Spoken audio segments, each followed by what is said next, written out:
Evolution is a term to define only one organism, and that's the self. The self is the universe, the self is the Alpha and Omega, God and infinity. And that's the only thing that evolves, because we are all part of the self. Nothing goes through an evolutionary process alone, or without direct benefit to the whole. So when you begin to think that there's this controlling elite, this controlling hand behind the curtains leading the planet to destruction, when you think the end is near, the apocalypse, Armageddon, and when you think we as a species are doomed, it is not they, it is you that brought this about. And for a very good reason. You are evolving. Stop blaming everybody and everything else. Quit panicking about global tyranny and natural disaster and pay attention. Because the world is telling you something. It's telling you exactly what is wrong with you and how to fix it.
The Earth is believed to have formed 4.6 billion years ago. Within the first 150 million years, it began cooling and releasing gases from the lithosphere, which created the earliest forms of the Earth's atmosphere. Prior to the creation of this atmosphere, the sun's ultraviolet radiation made for uninhabitable conditions. But as the Earth cooled further, water condensed in the atmosphere, and oxygen accumulated, making way for organic compounds. This spawned single-celled organisms, and then plant life. And down through time, the evolutionary chain continued. And then we arrive at a species that does not seem to fit as well as the rest. Homo sapiens' gestation period of 9 months mimics the 3.8 billion year evolution of all life on Earth. The human embryo repeats the evolution of all species. When the sperm and egg unite, this new creation is a single-celled organism. Within hours, this single cell divides and multiplies more rapidly than any other species. 4 weeks later, the embryo begins to develop gills mimicking aquatic life. A few weeks later, it develops lungs and a tail with reptilian appearance. From there, a mammal is recognizable, and then onto a primate form. It then sheds its laguna, which is the embryonic fur, and at last shows the characteristics of a human child. The human body is a community of approximately 50 trillion cells. Everything the body does, the cell does as well. Cells have respiratory and excretory systems. They feed, feel, think, and communicate with other cells. Trillions of cells make up a single organism called the human body, and billions of human bodies help make up the organism we call Earth. The Earth has more similarities with the human anatomy than you may think. Earth has its own electromagnetic generation, just like the human body. Research has found that a direct current of electricity flows through perineural cells found around every nerve in the body. These pathways are called energy meridians and have been used in the practice of acupuncture for at least 2,000 years. Dating even farther back is the notion of dragon paths or ley lines in which many megalithic structures and stone monuments were erected, marking the energy meridians of the Earth. These energy meridians are generated by the resonant frequencies of the Earth, called the Schumann waves. Each planetary body has its own resonant frequencies and is determined by the circumference and diameter as well as the speed of orbit and rotation. The Earth's resonant frequency starts at 7.83 Hz and ends with the 7th harmonic at 43.2 Hz, correlating with the 7 chakras. Ultimately, the greatest discovery of our Earth is its consciousness. A visible attribute of consciousness is an energetic field that governs the shaping of organisms. Morphogenesis is a scientific term to explain this very shaping of tissues, organs, and entire organisms. Consciousness is the creative force of the entire universe. It has been given many names such as God, Yahweh, Krishna, nature, the field, and divinity. The entire universe is in fact a single living conscious organism with complete awareness of itself. The reason why it may seem difficult to comprehend this is because our understanding is typically limited by our language. When we hear the term conscious organism, we tend to anthropomorphize its definition. By giving it human qualities, we mistakenly look past what an organism truly is in the first place. The definition of an organism is any living thing capable of response to stimuli, reproduction, growth and development, and maintenance of homeostasis as a stable whole. Our universe does all of these things. The consciousness of our universe is responsible for the form and purpose that all matter assumes. The Earth's resonant frequencies are a result of its form. These frequencies are responsible for biological rhythms, such as menstrual and circadian cycles, as well as behavioral and emotional patterns. The frequencies are then picked up by the flora and fauna, which are biological instruments that respond to the wave patterns. The wave patterns resonate in the cranial structure of our head and converge in the center of our brain, which is where we find the pineal gland. The pineal gland is believed in many cultures to be the spiritual third eye responsible for intuition. Descartes called it the seat of the soul where mind and body meet. Each individual cell in our body receives an electromagnetic impulse from our central nervous system. They receive the very same impulse that was disseminated to every biological instrument from the earth. An explanation of our conscious universe has been attempted by religion, science, and philosophy. The neglect of biological nature from any organism causes illness. A divorce from nature, exile from Eden, confounding of tongues, they are all symptoms not of a biblical God or deity, but the true self. The greatest and only threat to ourselves is a loss of self, the death of our divinity. As we barrel through history with oceans of information, yet barely a drop of wisdom, we have to understand how we lost ourself.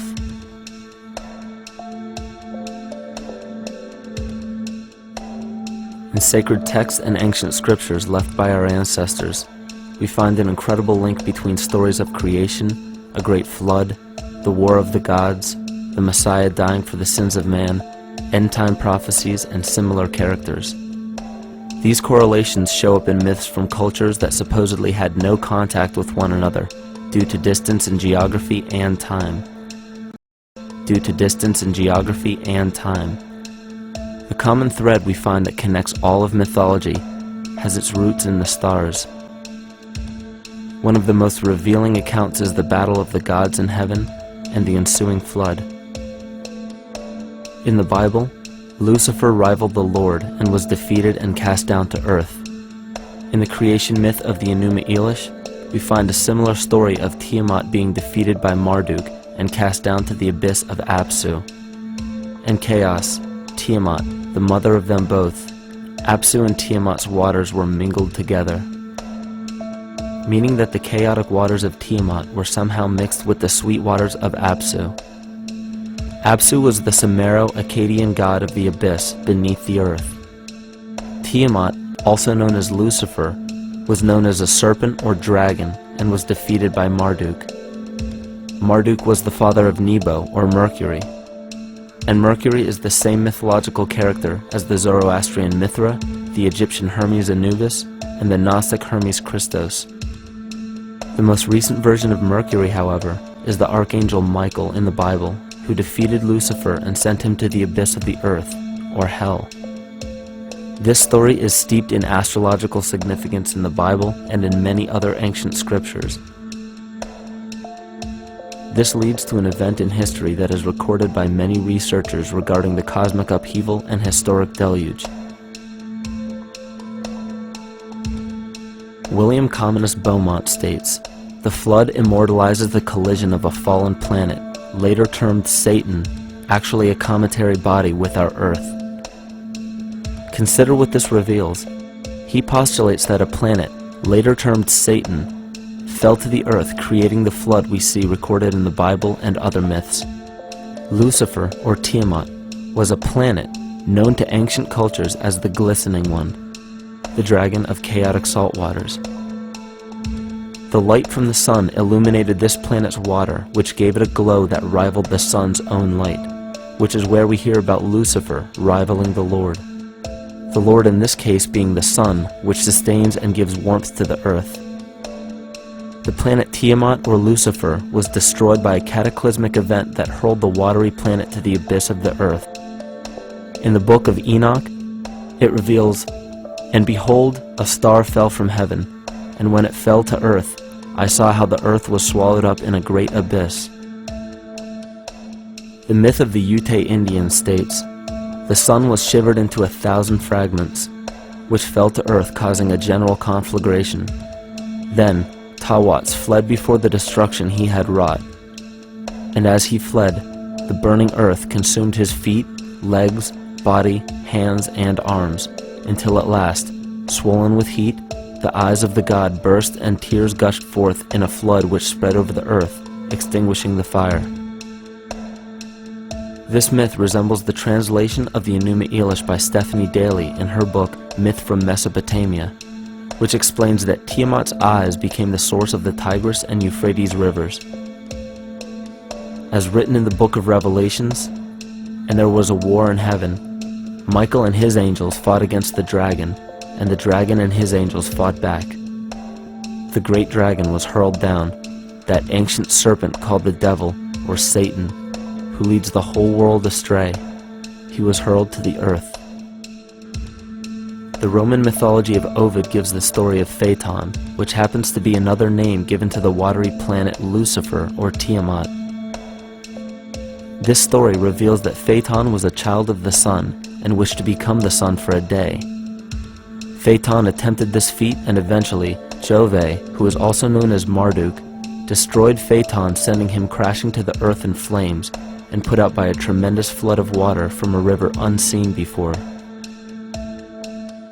The common theme we notice here is that of a saltwater planet, the great dragon, Lucifer, Tiamat, or Phaeton, was defeated and fell to the earth, and now dwells in the abyss known as hell, giving us the outline of the story of Lucifer rising up against the Lord and being defeated and banished to rule the underworld.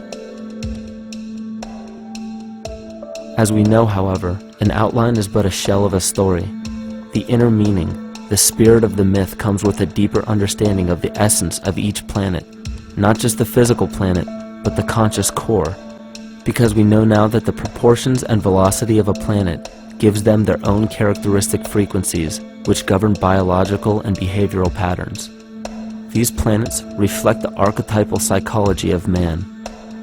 In ancient times, probably the most important field of research was the study of the heavens.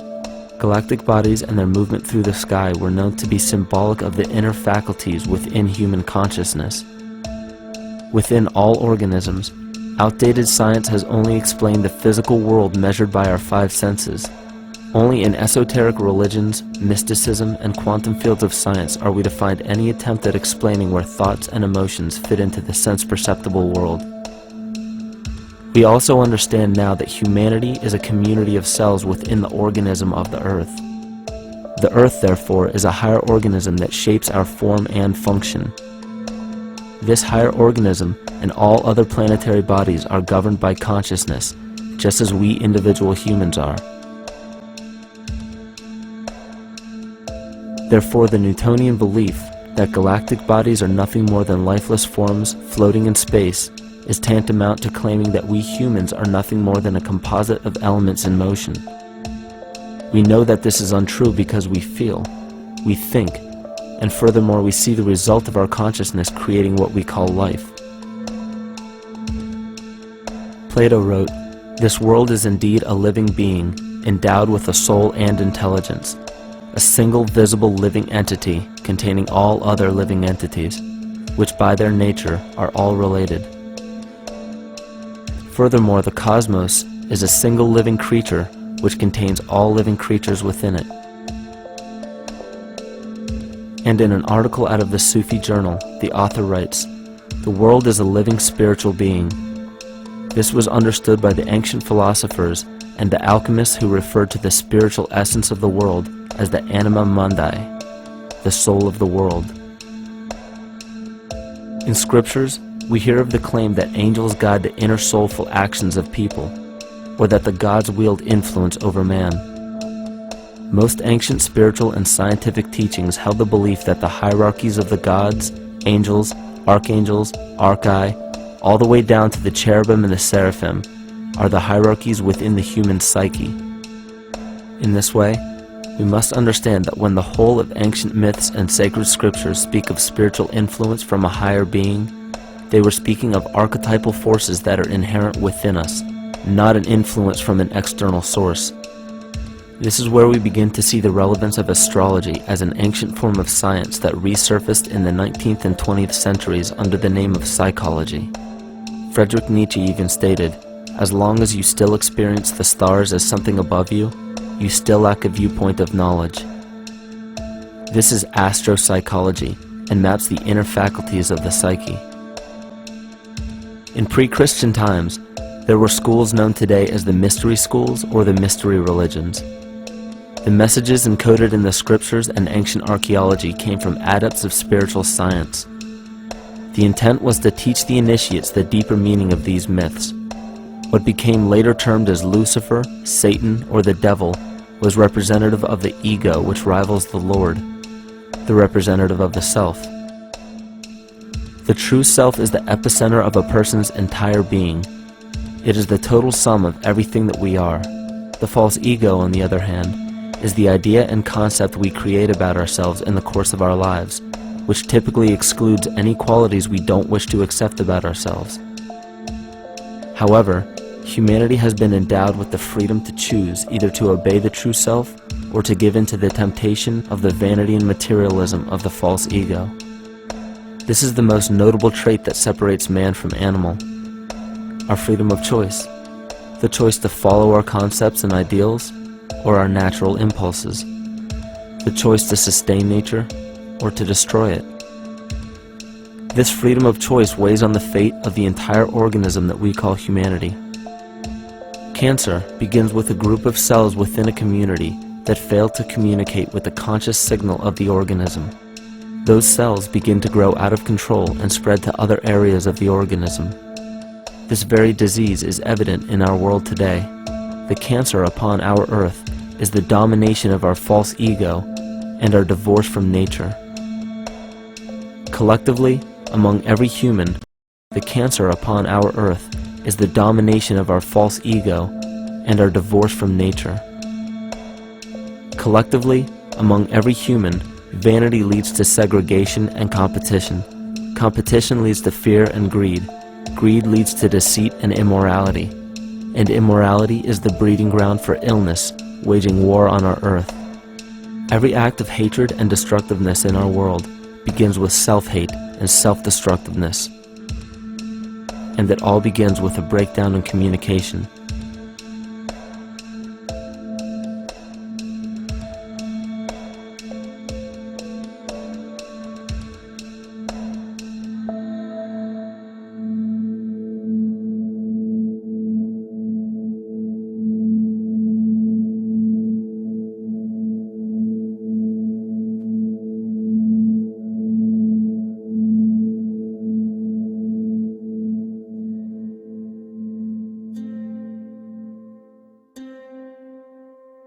In nature, all that we perceive with our five senses is a result of two fundamental principles.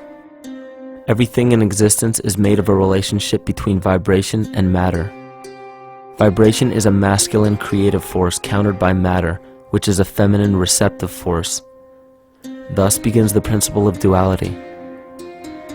We see this duality in ancient myths and philosophies, yet only those philosophies and scriptures that were perverted and raped of the original meaning gave the impression that one polarity was good while the other was evil.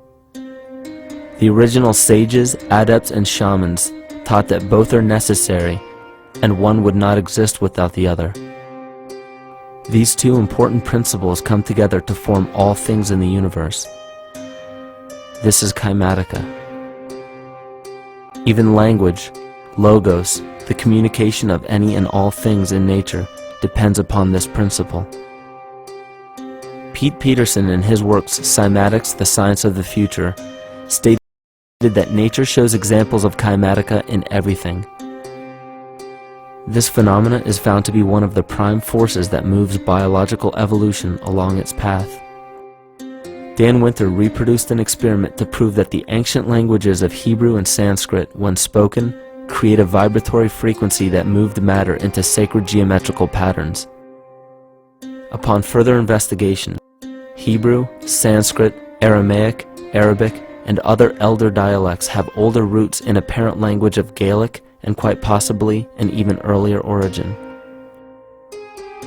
In Swami Murugesu's The Science of Mantra, he claimed that when a person chanted specific words in Sanskrit while filming a burning candle, the intensity as well as the color of the flame would change due to the frequency that the word would emit.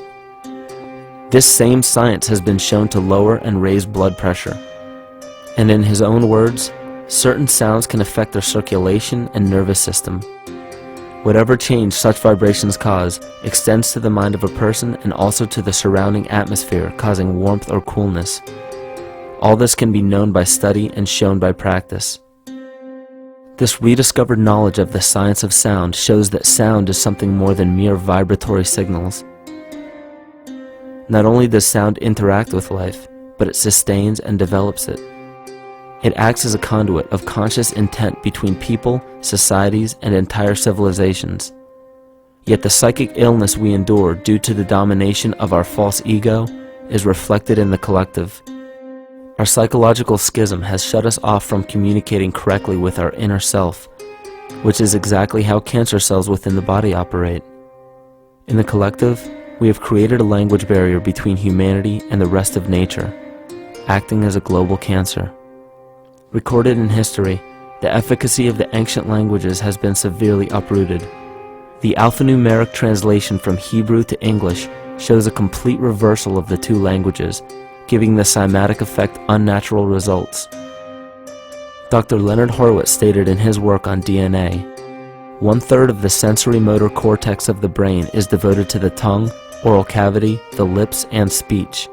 In other words, oral frequency emissions spoken or sung exert powerful control over life, vibrating genes that influence total well-being and even evolution of the species. A degradation of language in this case is shown to affect biology.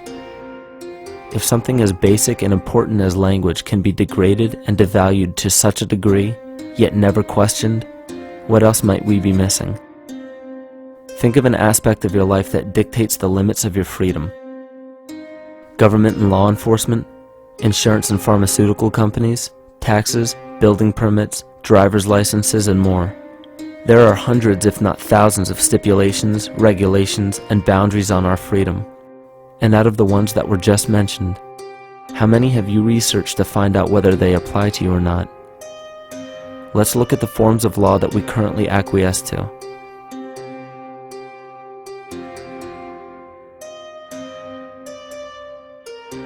A common misconception among people is that any rule or regulation that governs them falls under one category: law. But there are many other forms of law that people abide by without realizing that they simply do not apply to them. Another misconception is that a nation's constitution gives us our rights. A constitution does nothing more than list the rights that we already have. We are born with inalienable rights, endowed to us by our Creator. They are not given to us, and they cannot be given away. The most a person can do with a right is choose whether to exercise it or not. Maritime Admiralty law is what's known as the law of the water. It is superseded by civil law and only applies to those who willingly contract themselves into it. The definition of Admiralty law is a body of private international law governing the relationships between private entities which operate vessels on the oceans. Let's look at how and why a form of law that is fashioned to govern corporations, businesses, and vessels has imposed its rule over natural human beings. This is all done through a form of word magic. A simple perversion of language has made it possible to convince people around the world that these alternative laws apply to them.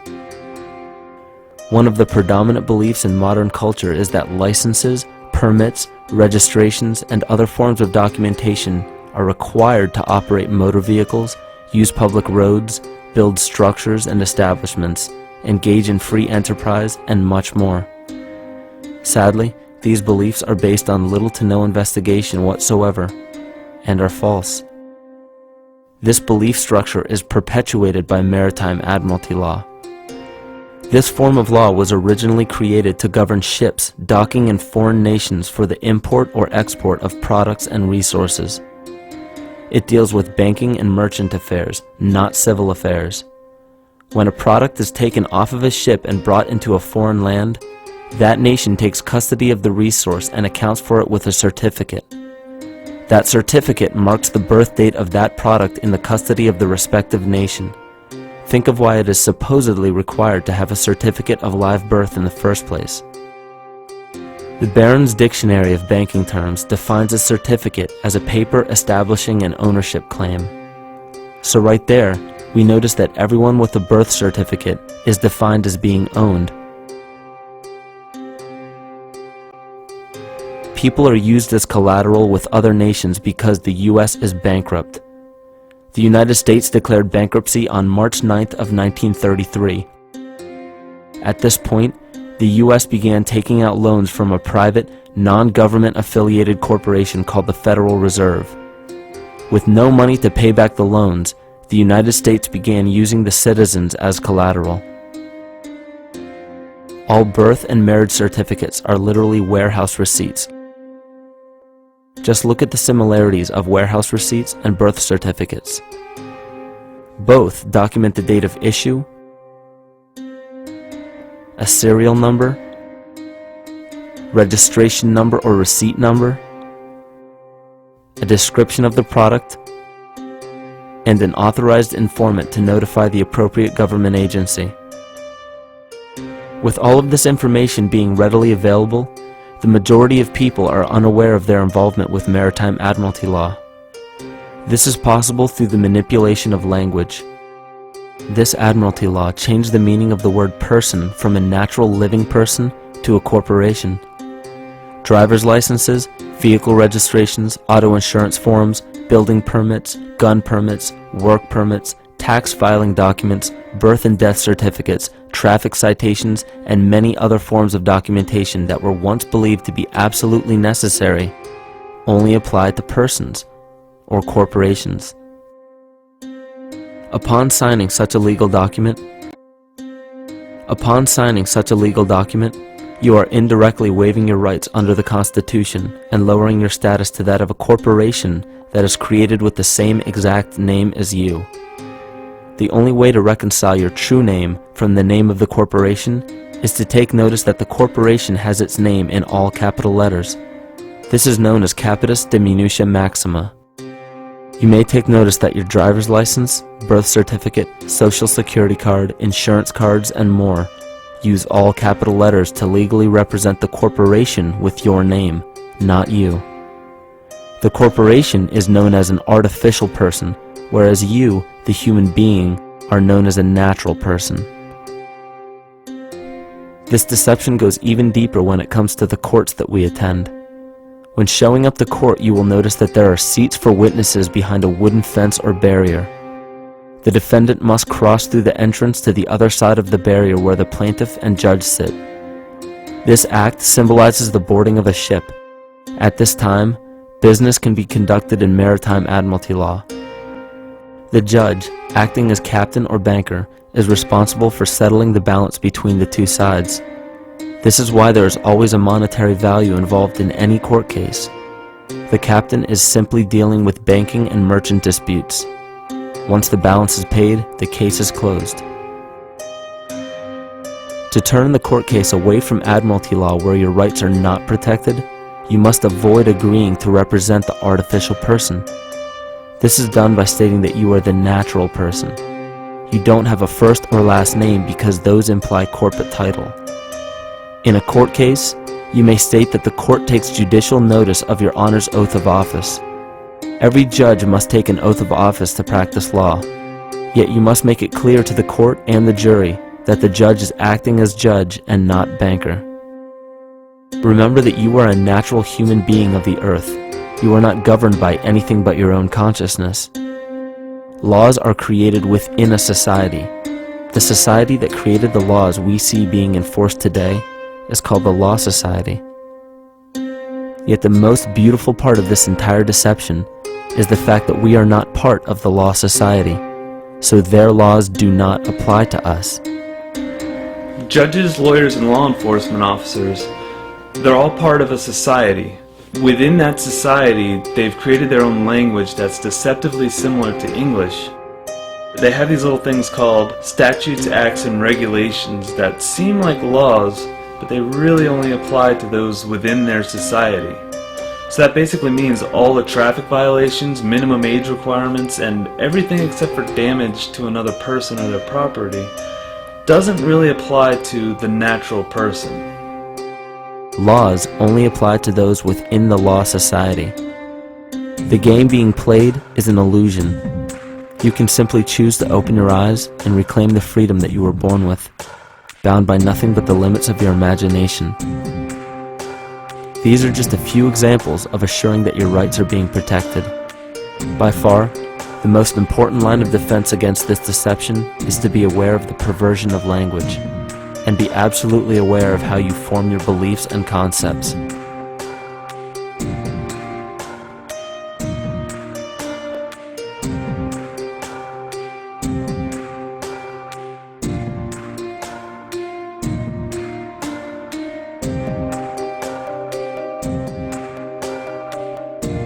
In all forms of the perversion of language, there is a mirror reflection of this in the microcosm of the psyche.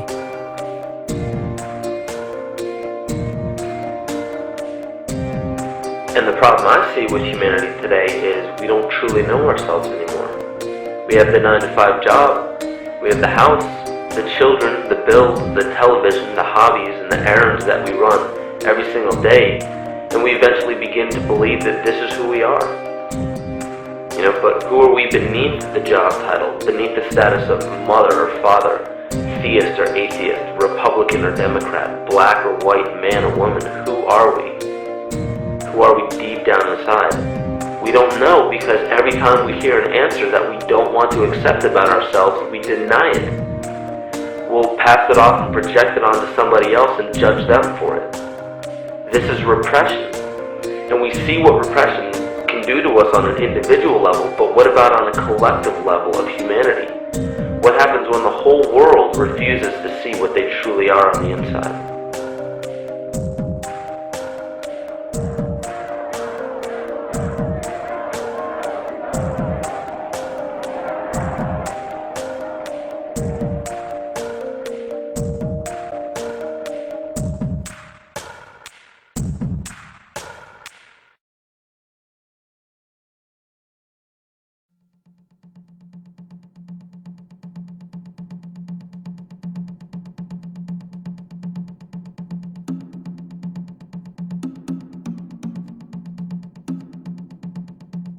Carl Jung discovered that there is a collective unconscious connected to all humans, meaning that the whole of humanity shares a single mind with one another.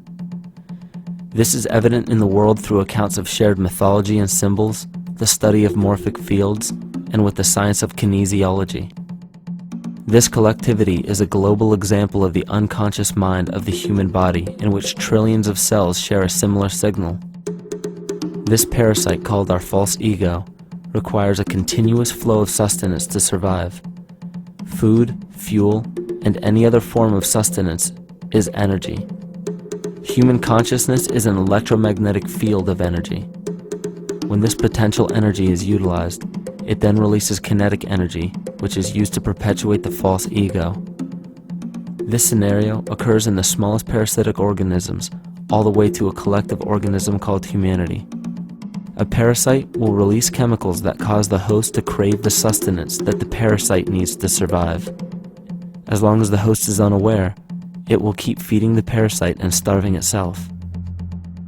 In a similar way, Wilhelm Reich stated that whole societies suffer from a psychosis caused by starving our organic biological impulses. He states that sexual suppression supports the power of the church, which has sunk very deep roots into the exploited masses by means of sexual anxiety and guilt. It engenders timidity towards authority and binds children to their parents. This results in adult subservience to state authority and to capitalistic exploitation. It paralyzes the intellectual critical powers of the oppressed masses because it consumes the greater part of biological energy. Finally, it paralyzes the resolute development of creative forces and renders impossible the achievement of all aspirations for human freedom. In this way, the prevailing economic system, in which single individuals can easily rule entire masses, becomes rooted in the psychic structures of the oppressed themselves. What Reich was showing in this powerful quote is that on a collective level, the suppression of a natural function, whether biological, spiritual, or emotional, will result in an abnormal reaction, a psychic disease. This illness or disease is reflected into the masses through a collective unconscious and acts as an epidemic. Humanity is plagued with an incapacity for freedom, meaning that people en masse lack the ability to govern themselves on a psychic level, and this manifests in the macrocosm as government and organized religious powers, thus opening the throne, our national and individual throne, to anyone and anything.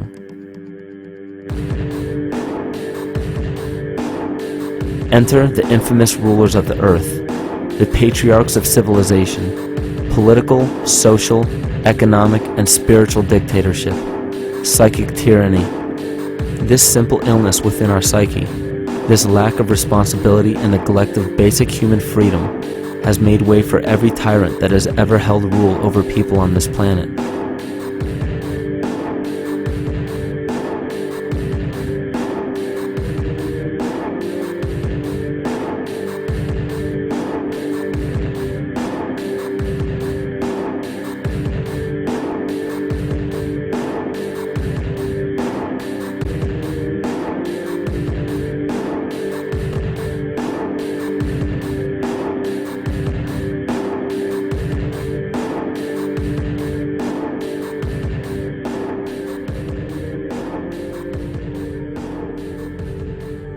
But these oppressive tyrants that are demonized by the masses are no different than us. In fact, they are one with us. In the book The Prophet by Khalil Gibran, he poetically states, "I say, as the holy and the righteous cannot rise beyond the highest which is in each of you, so the wicked and the weak cannot fall lower than the lowest which is in you also." Every one of us has the capability to commit the most horrifying sin or show the most beautiful compassion to our fellow man. This is the very definition of an illness within the psyche and soul of man.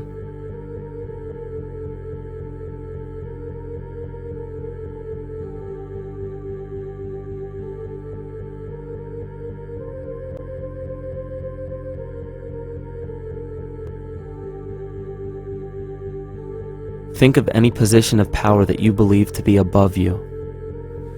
Royal families, government leaders, the United Nations, financial organizations, corporate monopolies, and media juggernauts. These are all facets of our false ego. They are the physical advent of our own sickness. They require our conscious participation, our conscious energy to survive. Because without our cooperation, without supplying them with the sustenance of complicity, they starve. Their very nature depends on our desire to be ruled. And a typical symptom of the illness among humanity today is our continuous denial of our illness. Repression. We consistently repress those qualities we choose not to accept about ourselves. This is why it is so difficult to see the false ego and its multiple manifestations for what they truly are.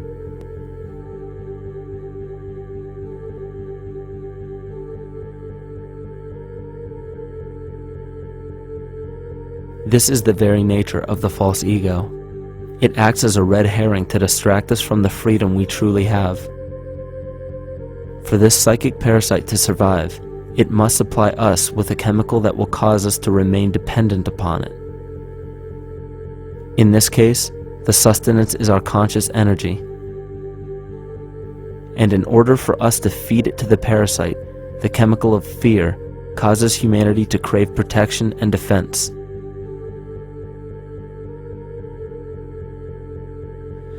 The functions of the body to survive can be broken down to two basic functions for any organism to survive.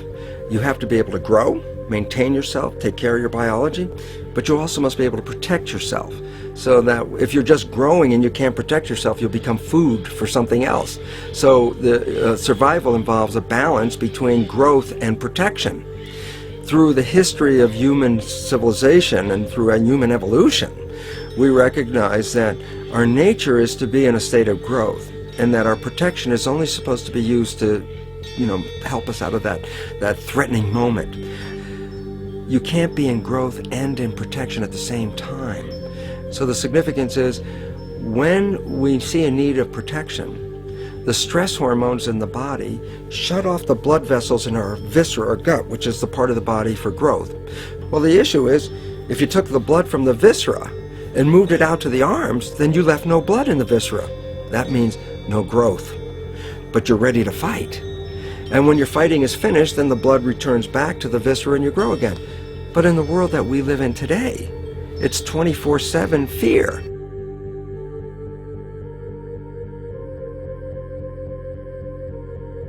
So we have a continuous dripping of that stress hormone into the body. It's just dripping all the time, getting us ready to run or fight or flight at any moment at the drop of a hat. We're ready to go because we're on guard.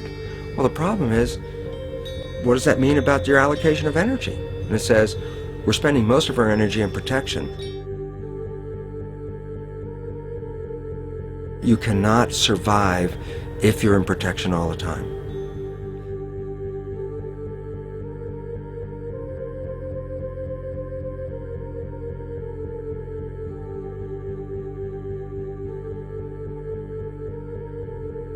And if the parasite can control the nature of the fear, it can then create a fear among us that only it can defend us against. A recent physical manifestation of this comes from Zbigniew Brzezinski, former Secretary of State who also supported President Barack Obama. In his book, The Grand Chessboard, he states, as America becomes an increasingly multicultural society, it may find it more difficult to fashion a consensus of foreign policy issues, except in the circumstance of a truly massive and widely perceived direct external threat. Even the Reichsfuhrer of the Nazi Party, Hermann Göring, sums up this game of supply and demand perfectly when he stated, "The people can always be brought to the bidding of the leaders." That is easy. All you have to do is tell them they are being attacked and denounce the peacemakers for lack of patriotism and exposing the country to danger. It works the same in any country. It also works the same in every individual psyche. Just remember that the false ego has only one desire: to become greater and more powerful than the true self. This illness causes us to believe that we are separate from nature. This is why we see such a rise in the dependency of technology. This is why we see such little stewardship for the earth and the environment. And this is why we see bigotry, racism, sexism, and every other form of discrimination possible that leads to crime, violence, wars, and eventually, the global destruction of the organism. This endless state of fear, confusion, and segregation our world seems to live in is a symptom of the false ego creating a false threat.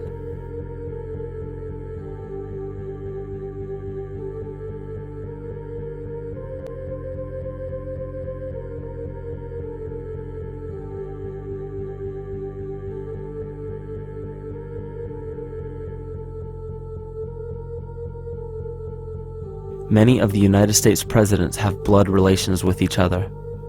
The Bush lineage has blood ties to a great number of former presidents. George Washington, Millard Fillmore, Franklin Pierce, Abraham Lincoln, Ulysses Grant, Rutherford Hayes, James Garfield, Grover Cleveland, Teddy Roosevelt, William Taft, Calvin Coolidge, Herbert Hoover, Franklin Roosevelt, Richard Nixon, and Gerald Ford. Michael Tessarion points out in his work that Bush is closely related to every European monarch on and off the throne, and has kinship with every member of Britain's royal family.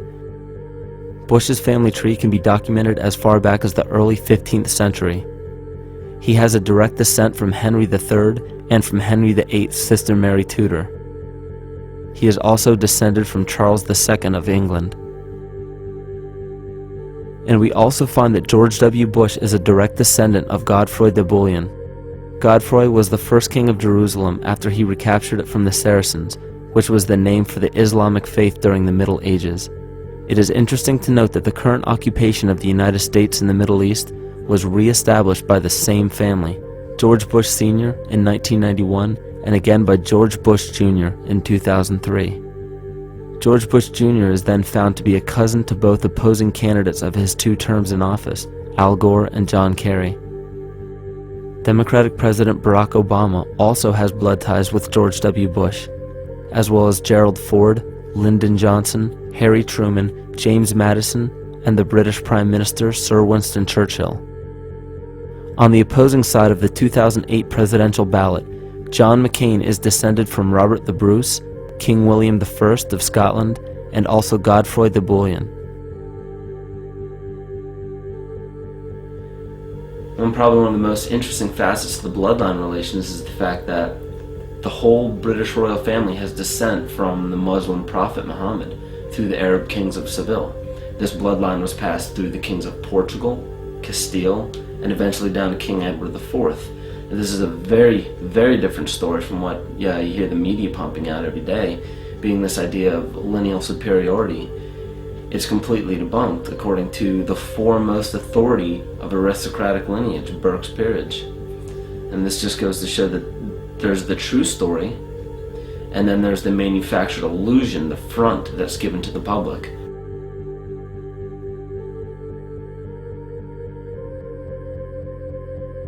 These blood ties go on and are documented thoroughly through literature such as Burke's Peerage and other comparable books. The point of all of this is that we find not just the same people, but the same intent within the people who have held high positions of monarchy, dynasty, aristocracy, and democracy in the past and present, and they are all related by a physical and symbolic link. This bloodline carries the symbol of our illness.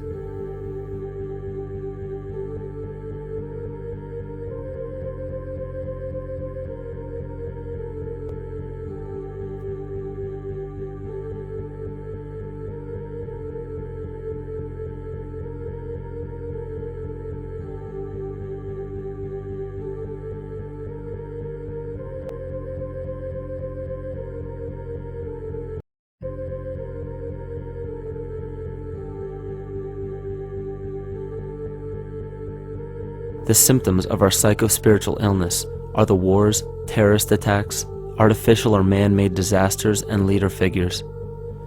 As long as the people remain oblivious to their inner drives and inner nature, they will always fail to recognize why these events take place and why these figures rise to such powerful positions. The reason why we have failed for thousands of years to conquer these archetypal rulers permanently is because for thousands of years we have been fighting the symptoms of an illness and not the root cause. For every corrupt government that falls at the hands of a revolutionary, oppressed people, 2 more will rise in its place every time, because the root cause of a corrupt government does not exist in the individual leading that government. It exists within the psyche of every individual, because an unaware host to a deadly parasite will do anything to avoid accepting his own incapacity for freedom.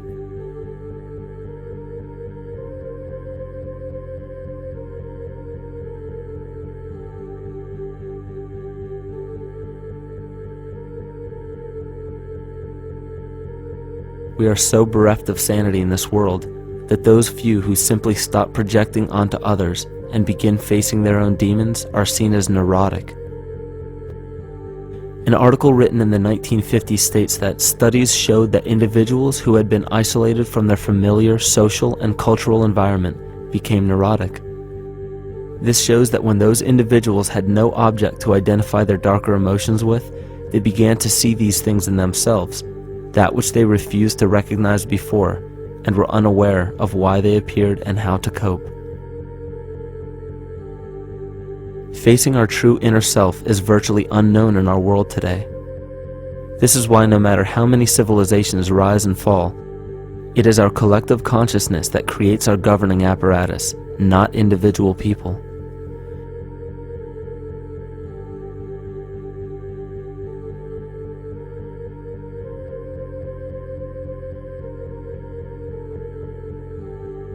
And after countless attempts, you would imagine that people would realize that a physical retaliation may not be the solution.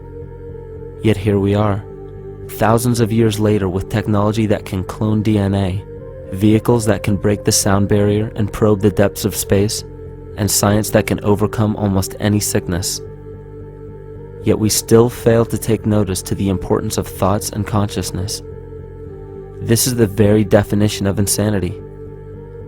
And every single one of us is responsible for this psychic epidemic because we're killing the messenger and paying no attention to the message.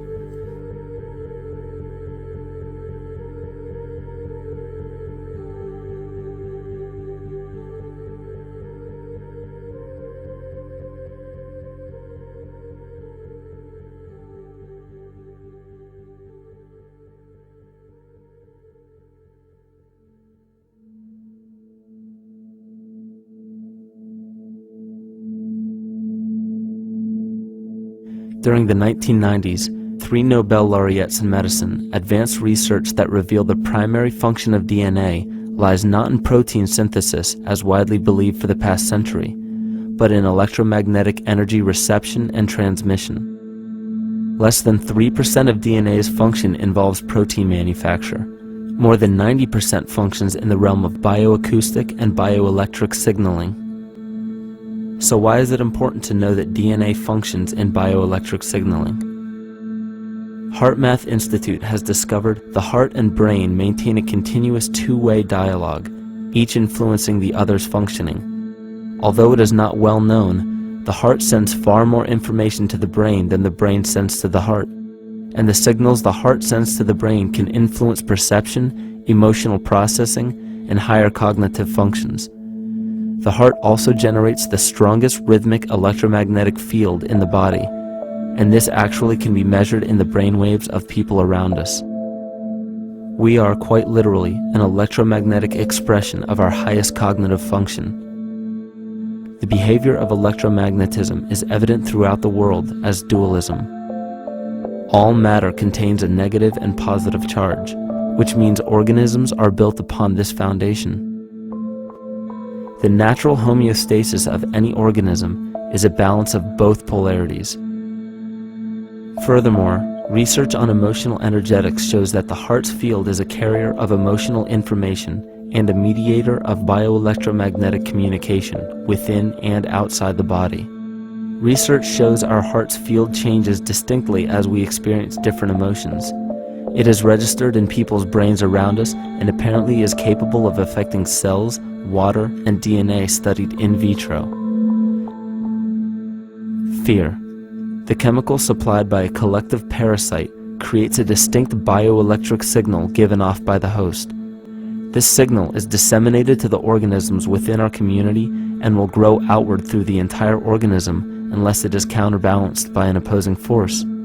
Dr. Fritz Alan Popp discovered that the cells in our body communicate through biophotons, which are tiny particles of light that are single units of an electromagnetic field. This communication system within our body also exists between people in what's known as morphic resonance. This was known by the shamans, sages, and adepts of antiquity. These teachings were commonplace in prehistoric cultures. It wasn't by sheer chance that artistic expression and rituals were the cornerstone of every ancient civilization. Art was used as a personal method to exercise the shadow content of the psyche and introduce it to the conscious mind. This was very literally viewed as psychic therapy. Ritual was based around astrological dates. As we've learned, the study of the stars and planets reflect our own astropsychology. The shamans would perform rituals on astrological dates that would correlate with a circadian rhythm or a psychological cycle. These rituals kept the human participants aware of their inner self and prevented the repression of psychological content. As long as people were facing their inner demons and accepting them as their own, they were not collectively projecting them into the physical world. If you bring forth what is within you, what you bring forth will save you. If you do not bring forth what is within you, what you do not bring forth will destroy you. The progeny of our psychological disease began growing rapidly after a series of catastrophes forced the collective into a somatic state of fight or flight. This lowered the immunity of the population by introducing a state of immense stress. Our body becomes more susceptible to illness under stress. In this manner, humanity fell ill when entire bodies of land were swallowed up by the floodwaters. This uprooted many tribes, chiefdoms, and civilizations from their homes, and their ritual practices that were used as a conduit for psychic wellness were put on hold in order to survive the catastrophe and seek new homes. The shamans were spread to many new areas of the world. This information has been suppressed. We are made to believe that advanced civilizations such as ancient Egypt and the Mayans of Mesoamerica came about with no prior rudimentary remnants or evidence of evolving intellectual artifacts to bring them to their peak. We are meant to believe that their incredible knowledge of mathematics, astrology, agriculture, economy, polity, and architecture came out of nowhere. This leads many researchers today to the understanding that the origins of these civilizations have been suppressed. Not surprisingly, the force that has guided the suppression of this knowledge comes from the exact bloodline of the political and religious leaders stated previously. These are some of the notable book burnings and suppression of important texts in our history.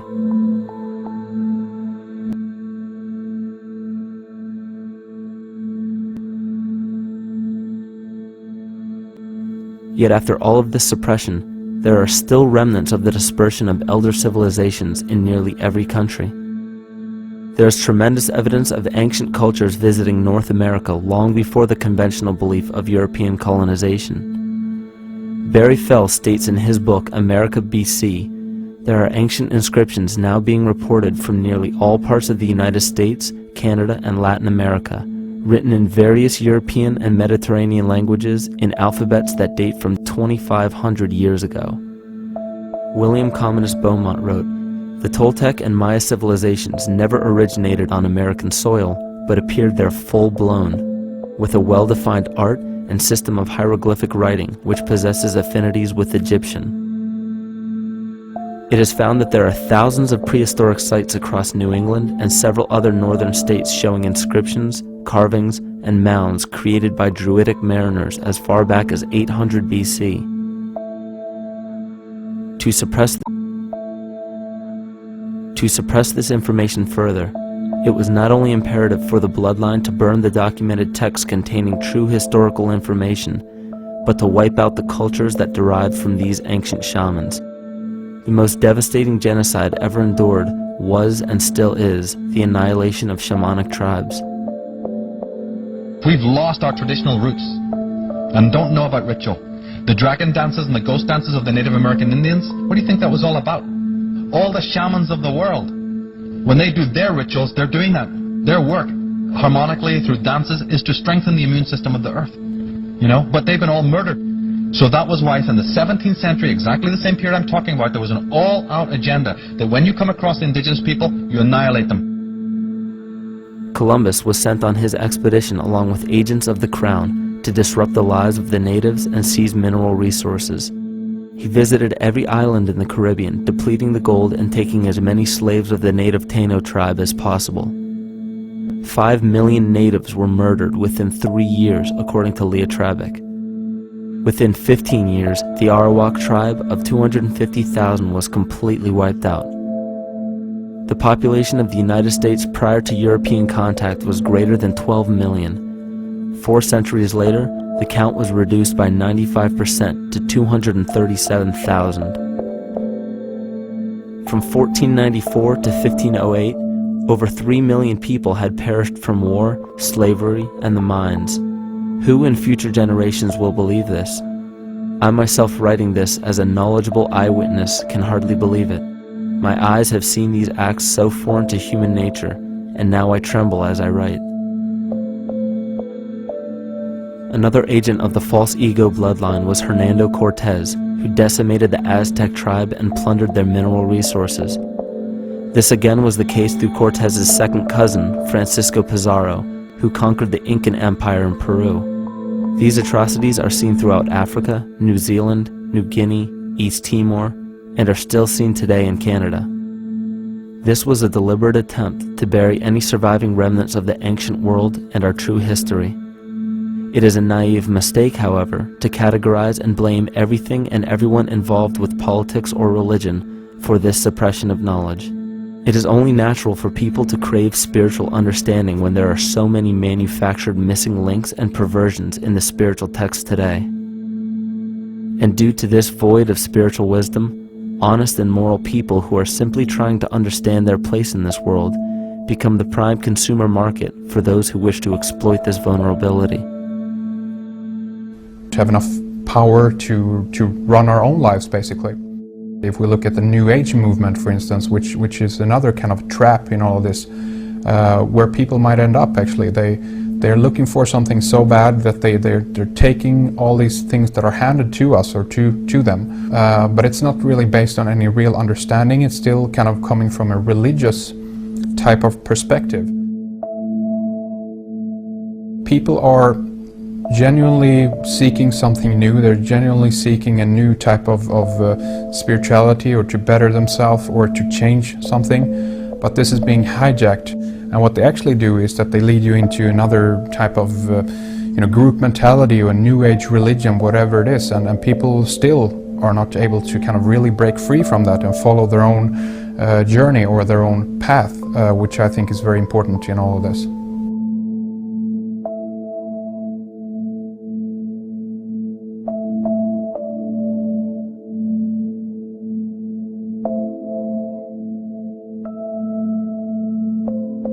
In the pre-Christian era, there were several cults of incredible power, most notably the stellar, solar, Saturnian, lunar, and mushroom cults. It is simple to see that worshippers of the lunar goddess comprised of the lunar cult. The worship of sun gods were indicative of the solar cults.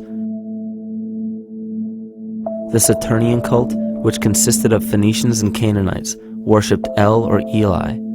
The biblical exodus of the Hebrews from Egypt showed that they entered Canaan and merged the lunar cult of Isis, the solar cult of Ra, and the Saturnian cult of El to form Isis, Ra, El.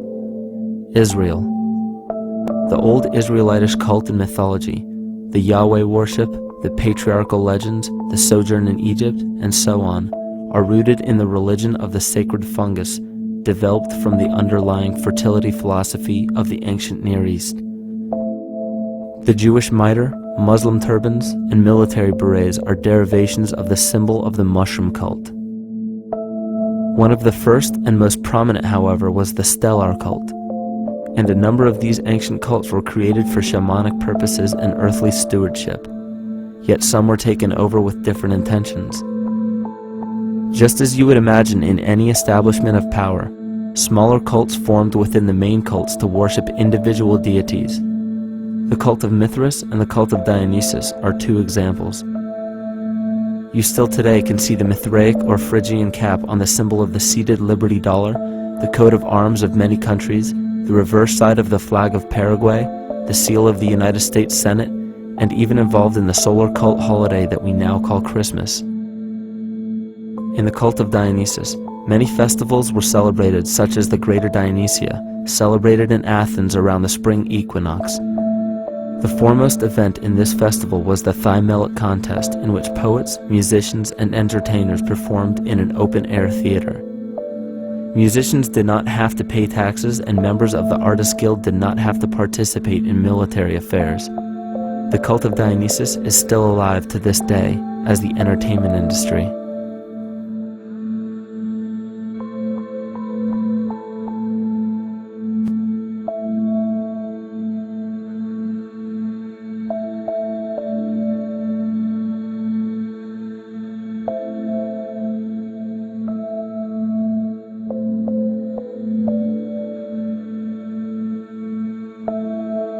These cults still exist in many important positions of power throughout the entire civilized world. Yet the most important function of these groups is to manufacture the consent and complicity of the people. The conscious mind is the creative mind. It's the one that has your personal identity into it. It does the real thinking. And then there's a subconscious mind. Well, there's no entity in it. The subconscious mind is the equivalent of a tape player. It records behaviors, and then at the push of a button plays a behavior. It's automatic. It's a very convenient thing, because then we don't have to relearn all the time. Once you know it, you can make a pattern. The problem is that the basic patterns of belief and behavior that are programmed in the subconscious mind came from our teachers, primarily our parents, our family, and our community. So most people don't even understand how easily we're influenced by our environment.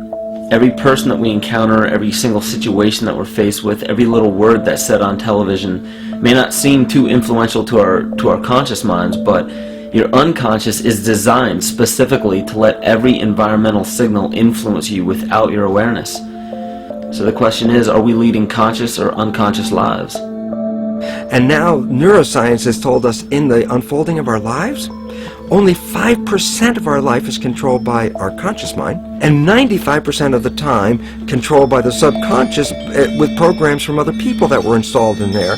And the problem is, it means when those programs are playing, we don't see them. And the skeptics will sit there and say, consciousness, archetypes, astrology? No. We create things with our hands, not our minds.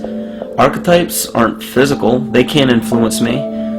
But when you think of the fact that we're only conscious of this small little fraction of our behavior, what we don't realize is that entire countries, entire civilizations that think they're free and independent, but are unconsciously too afraid to be free and independent, they will beg to be governed. And if they can't do it themselves, who do you think will consciously or unconsciously take that responsibility? It usually ends up being that strong, masculine, animus archetypal figure. When we think we're in danger, we're not looking for our mother to nurture us. We want our father to protect us. And right on cue with the age of fear, this age of catastrophe, the age of this parasite, we see masculine domination. And one of the primary conduits for giving our responsibility and our conscious energy away is money. We surely don't want to admit that our dependency on money is flawed, because that would imply that the fault is our own. And God forbid we take responsibility for our lives, so we blame the money. This is the cornerstone of the entire illusion being built around us by the false ego. Money is said to be the root of all evil, yet it cannot be evil because money is only a symbol. Symbols carry only the faith and spirit of the observer. This means that the symbol of paper money, yet it cannot be evil because money is only a symbol. Symbols carry only the faith and spirit of the observer. This means that the symbol of paper money evokes and surfaces the evil intentions and inherent flaw of our false ego. Money only exists because we agree to accept it as valuable. And to further illustrate our incapacity for freedom, we've given the control of our faith-based money to a private corporation instead of the federal government.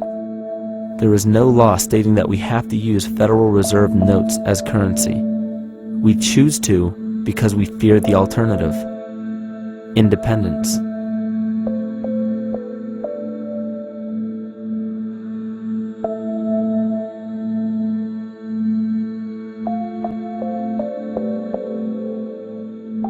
But it's not even really about money, it's about energy, because money is simply this material thing that allows billions of people to crave just one thing and put their energy into the same thing.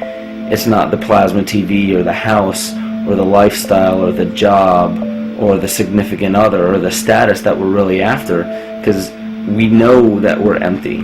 These people feel sadness and loneliness and void just like anybody else, and they either want to fill that void with materialism because they think that that'll make them feel better, or they want to sedate the void feeling with material possessions. So it all comes back to this feeling of having to put our dependency into an external source, something that we have absolutely no control over.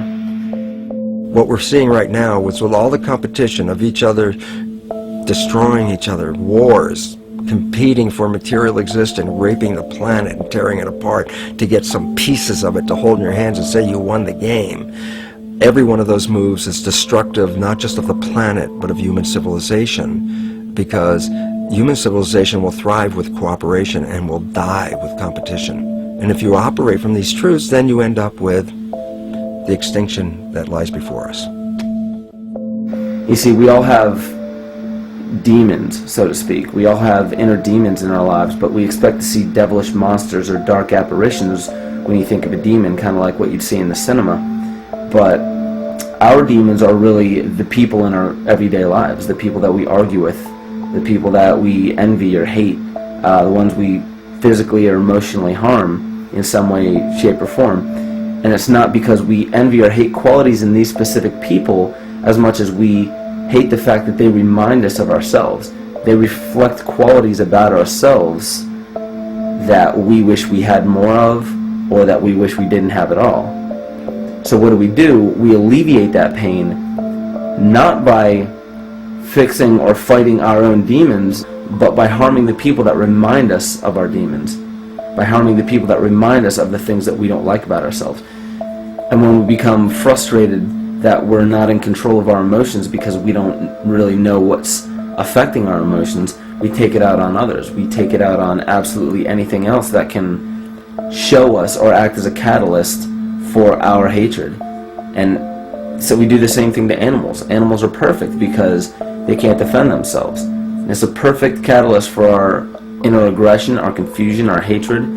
Just take it out on something absolutely helpless. Just imagine how unconscious a person has to be of his or her actions to torture or mutilate or brutalize any living thing.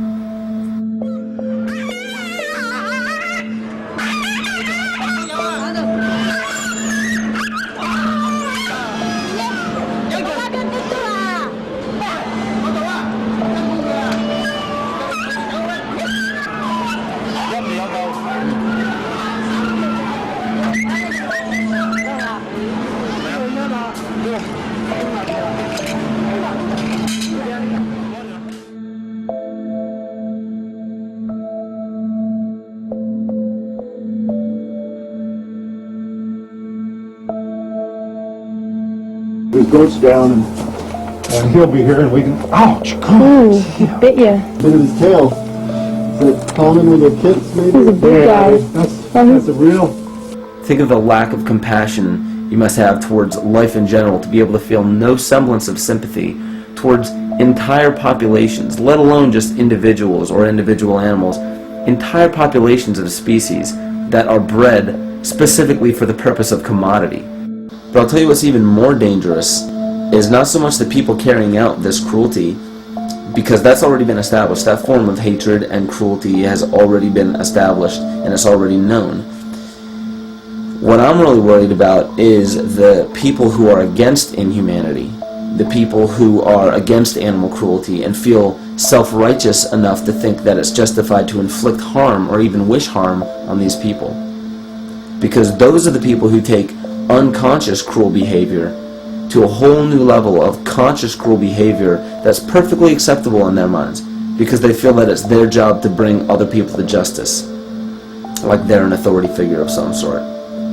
Those are the people who will have a much harder time figuring out why they harbor so much inner hatred and resentment. They don't seem to realize that it's just another form of this same exact hatred. So to keep from facing our inner demons consistently, what do?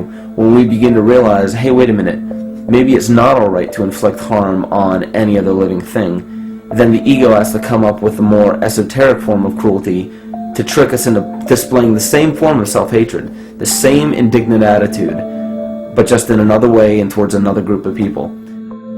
But the emptiness will always find a way back in, and people will always start to feel restless again, no matter how many times they transfer blame to yet another person or yet another group. We need chaos in our lives. We crave destruction. We beg for catastrophe.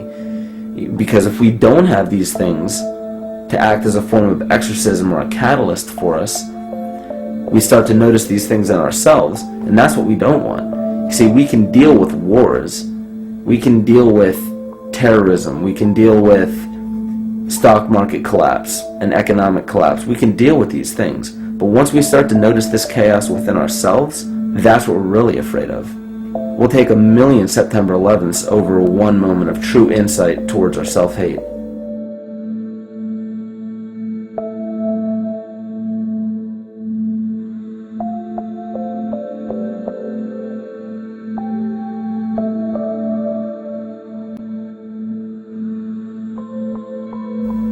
And you know, the most interesting part of all of this is we encounter things every day, every single day, that we either accept with open arms or that we reject violently. The interesting part is not really what we're accepting or rejecting as much as what it is inside us that makes us feel compelled to a certain thing or repelled from a certain thing. There's this fundamental dual behavior of muscular strength or weakness, attraction or repulsion. And what's interesting about this is when you realize that consciousness, awareness, that intangible essence that animates all matter into what we see around us as life, that is where you will find the origin of this dual behavior. It's been explained as the inhalation and exhalation of Brahma, the contraction and the expansion of Ahriman and Lucifer in an anthroposophical setting, the active and the passive qualities in electricity, the masculine and feminine qualities, yin and yang, existence and nothingness. These are all ways to explain the same behavioral process that begins with awareness, it begins with consciousness. And if you get rid of all the images and concepts in our minds of these sayings in your head and just try to feel the difference between the two polarities, you'll begin to notice that all of the different scenarios and possibilities that are playing out in the world all spawn from this common origin. You'll have 1,000,000 people telling you why the Bible is supposedly the Word of God and that you should follow it word for word. And then you'll have another 1,000,000 claiming that it's a form of mind control and not to believe any of it. Everybody will tell you to beware of this or watch out for that. This is good information, this is bad information. And I just have to wonder, what makes anyone an authority figure enough to say that something is true or false? And why are you denying or accepting anything based on the suggestion of another person? Why aren't you making that decision for yourself? Information is information. There's no such thing as good or bad information. It's all what you do with it. I say let everything be your Bible. Give every piece of information, every person, every event or scenario or situation an honest and open mind. Because then it's your responsibility to respond to it in the way that you choose. Not following the herd, not following convention, it's your responsibility. And that's the point when, no matter how many people tell you you're wrong or right, you're not dependent upon their approval.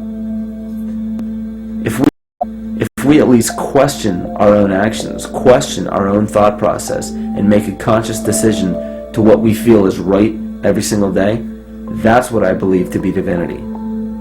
That's true shamanism. And that, to me, is what it really feels like to be alive.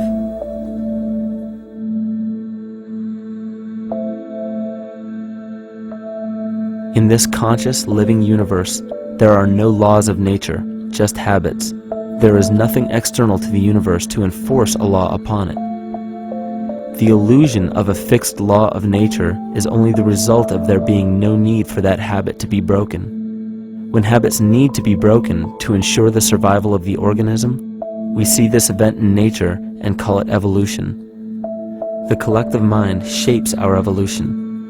And a great example of this is the experiment done by John Cairns in 1988. His team put lactose-intolerant cells in an environment with only lactose for food. Under a law of nature, every one of these lactose-intolerant cells would have died. But surprisingly, they all survived. Every one of them understood the problem that they were facing and replaced the defective lactase enzyme with a functioning one to utilize lactose for food. If a cell has the ability to decide how and when to evolve because it's facing extinction, then anything can.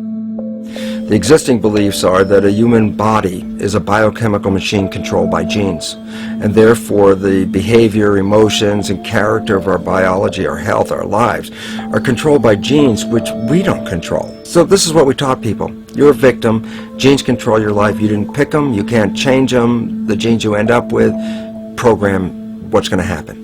My experiments on stem cells, which I started in 1967, I'd isolate one stem cell, put it in a petri dish, and then it would divide every 10 hours.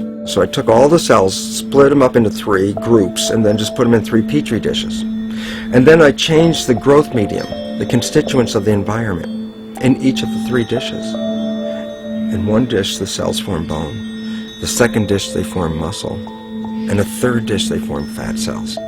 What controlled the fate of a cell? And the first thing you have to say is, well, wait, they were all genetically identical when they were put in a dish. So obviously the genes didn't control it because they all had the same genes. What was different was the environment.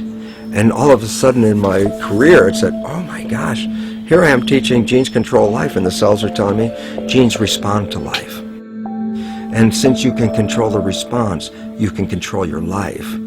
It's how you read the environment, how your mind perceives the environment. And if you understand this, then you could lead yourself to the most wonderful expression on this planet, to be fully alive and fully healthy, just how you respond to the world.